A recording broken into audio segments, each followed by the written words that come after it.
Across the country, families are waking up to a painful new reality: drastic reductions in their food stamp benefits, known officially as SNAP. While many already struggle to put food on the table, these cuts are making things even harder.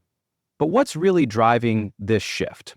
Why are people who once received hundreds or even thousands of dollars in food assistance suddenly getting a fraction of that or nothing at all? And how does the one big beautiful bill passed under Trump's leadership fit into all of this? In this video, we're diving deep into what changed, who's being affected, and why this could just be the beginning. If you or someone you love relies on SNAP, Medicaid, or similar benefits, this is critical information you can't afford to miss. Be sure to like this video, subscribe to Social Security Post, and drop your questions in the comments. We respond to everyone. SNAP cuts aren't just changing monthly benefit letters. They're driving massive real-world consequences. Across the country, food banks are overwhelmed as more families turn to them for help. What used to be a safety net program that helped people stretch their grocery budget has now become a gap that food pantries are scrambling to fill. The problem? Food banks aren't receiving enough donations to meet this skyrocketing demand. Volunteers are running out of boxes before they run out of people. And local communities are beginning to feel the tension as food insecurity rises again. This is no longer a theoretical policy shift.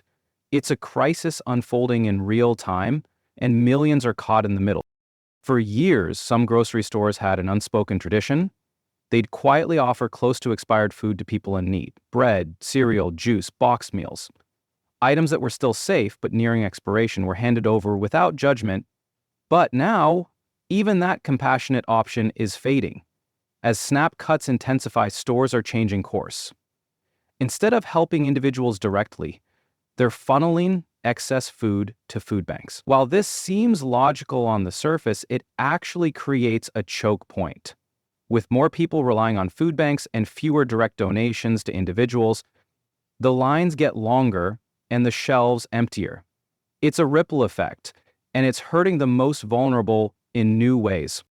One of the most controversial parts of the One Big Beautiful Bill is its redefinition of who qualifies for SNAP.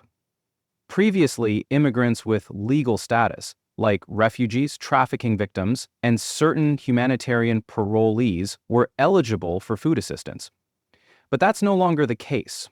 Under Section 1(8) of the bill, those groups are now excluded entirely. The result? Thousands of families legally living in the United States are suddenly cut off from the food aid they once depended on. Supporters say the change will reduce spending and focus aid on citizens.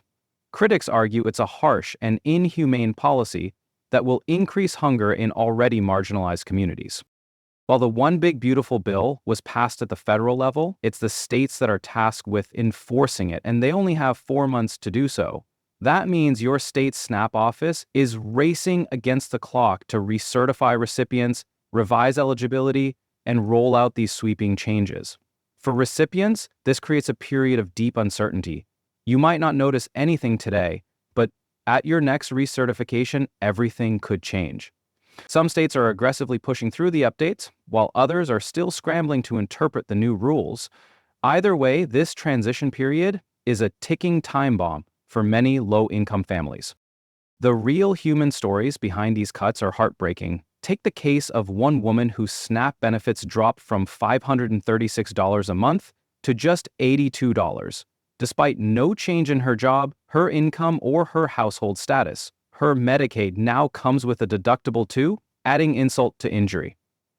Others report being asked to completely reapply, and when they do, their benefits come back drastically lower. It's a bureaucratic whiplash that's leaving people confused, angry, and frightened. This isn't just belt-tightening, it's life-altering for families who rely on SNAP to survive. Alongside these policy changes comes a much more aggressive approach to fraud enforcement. One Michigan resident found this out the hard way after being accused of selling food stamps for cash.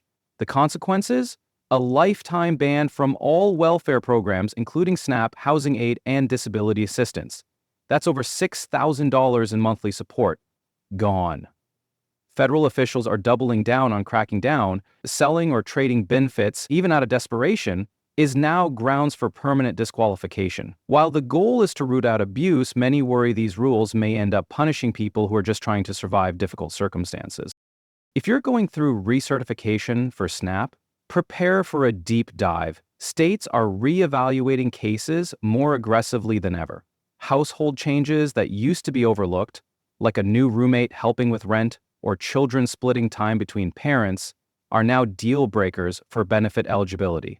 Even small increases in part-time income can get your benefits slashed or canceled. Some people are being told they must start over entirely with a new application. It's not just red tape anymore. It's a complete reset. And for those caught off guard, that could mean losing their benefits entirely without enough time to adapt. The numbers are staggering. People who used to receive $2,000 or even $2,800 in food stamps are now getting $300 or less. One father of 5, who voted for Trump, believing he'd protect social programs, was stunned when his own benefits were cut by over 85%. Now, he's being told he needs to go to work. For families with children, especially single parents, this expectation can be impossible. These stories show the stark disconnect between campaign promises and policy reality, and how quickly people can go from supported to struggling with just one letter in the mail.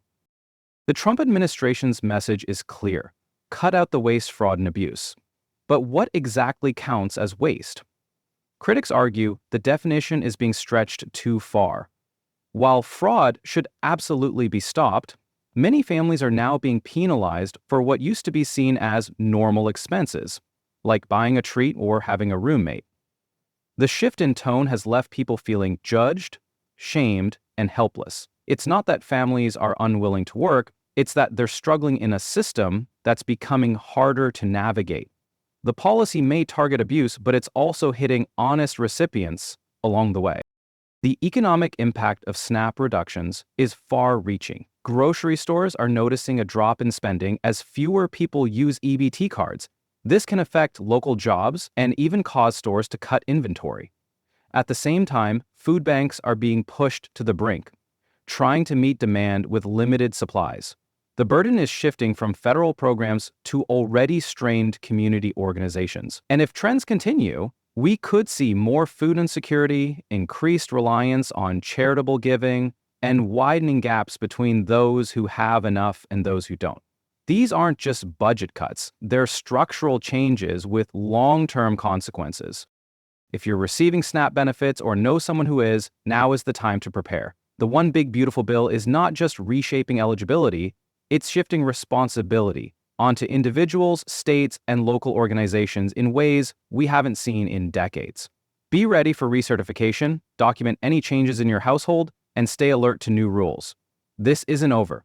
The full effects are likely to unfold over the next 3 to 6 months. Stay informed, stay proactive, and stay connected. And remember, if this video helped you, please like it, subscribe to Social Security Post, and leave your questions below. We're here to support you through every change, every update, and every challenge.